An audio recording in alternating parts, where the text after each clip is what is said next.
வாங்கி பறந்து போவேங்க. காடு மலை கடந்து நீங்க எங்க போவீங்க? கரடி புலி யானை சிங்கம் பார்க்க போறேங்க. ஆத்து பக்கம் அவசரமா எங்க போறீங்க? ஐர மீன் கெளுத்தி மீன் பார்க்க போறேங்க.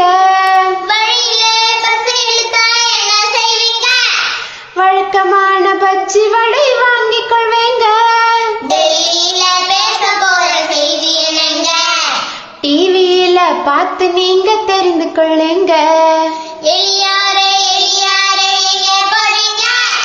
எலிசபெத் ராணியார பார்க்க போறேங்க.